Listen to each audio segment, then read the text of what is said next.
a very quick one. An SOS to the Imo State government and of course security agencies in Imo State. Kahale banya ni heme na Okuroma, Obioma Autonomous Community. Council Ngor-Okpala nke State Imo. Anyama honye rera and Okuroma to the extent that the person there Shirala Biazere were obodo Okuroma Tisa obodo. Now, the men of that community are in hiding. The youths are in hiding because of intimidation, because of harassment by the security agents. Anyhow.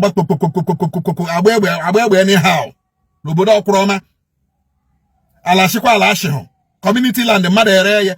Onye reshirala sigi, olende reshirigala, ichohiku. Wetenu ebe assign the document eji reshigala, ichohi wete. Okay, go leki rerala, ichohiku. Gi just bia no obodo ebe umu nwanyi tara ahu kucha oka kucha akpu gi were caterpillar maybe ihe niile were caterpillar everything ni. At this point in time aguru na egbu ndị mmadụ. At this point in time people are trying to survive in this government of Tinubu.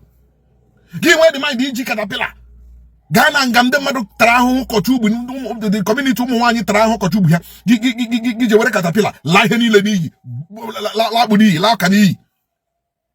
Ana asigi onye reshirigala icho hiku onye reshirigala. And they use one guy and about Chika Dibia. They use ye na harassing the community. They use ye na harassing them man. Umweka balos umukorbe balos o here for them obela umwai. Now umwai was in the Chegenche obodo. The women of that community, Okuroma community no Obioma autonomous community. All hand Chegenche in obodo. As at yesterday they came to my office. We had Jilaba 3 a.m. 3 a.m. kumwani jilaba nde chegenche umwani chegezinche na community Okuroma community Obioma autonomous community. Yet we have a government and we have a House of Assembly member representing Ngor-Okpala constituency.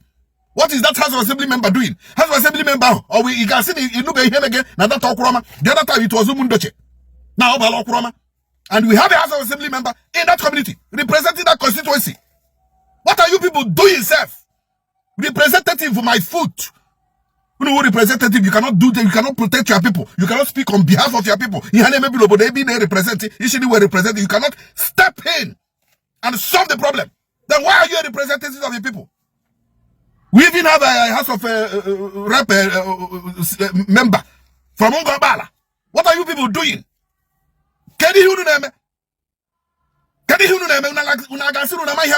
Community. Both House of Assembly member and House of Rep member. Can you hear me? Unaba kiti. Obodana bagaragara. Nda kweshini chekwa obodo. Umuweke, umokrobia. Habalaga from the community. Umuwai wunde chekwa chegazin obodo. Somebody happened harassing the community. Unaba kiti. Can you hear unu na government? Can you hear unu na government? Eh? Aputa is election now. Give my kaputa. You want to contest. You want to contest. But here, you cannot protect your people. You cannot speak on behalf of your people. Give back it. See the politician. That is the way you people play politics here. You don't know that politics comes with responsibility. You don't know. You don't know.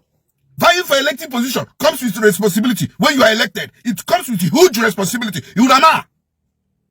Our Okuroma community is now deserted. Yet we have House of Assembly member, we have House of Rep member. Before you put the governor. We have many people from that community, from that local government. You cannot do anything. Somebody sheboshi, afugalandemado, lulu, guo, demarcate the community from their farmland. Lulu. Nobody can access the farmland anymore. Elabundemado lali, leo kandemado lali. Una bachi kite. Ihere megbu unu wundeshi Ngor-Okpala ama Imo State. Ihere megbu unu. Nyafo kwande House of Assembly unu na House of Rep unu. Ihere megbu unu. When you cannot intervene in such a crisis brewing. Obazia to men now and the young men now to take arms to protect and defend their community now. Una aputa. You call for peace. You call for calm. You call for this. You call for truth. But now, you people cannot intervene. A house member. You people are not even speaking for your people. When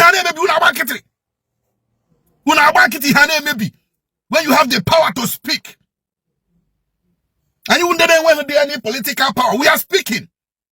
You have the political power to speak. Now we are this is an SOS to the governor of Imo State to intervene. Onya azoga landa okroma. This man uzoga landa okroma. This man uzoga landa okroma. Actually ginu mudoche. Iba felo okroma. Emena iga bafuka another place no Ngor-Okpala. Yari hijale me onye manu. Yari business imege with alanda manu onye manu. I don't blame you, Sha. I blame the government. I blame the government. Oh, the government can blame you. Oh, my government is not in place. You cannot be doing this thing you are doing. Oh, my government is not in place. Government that loves the people, not in place. You cannot be doing this thing.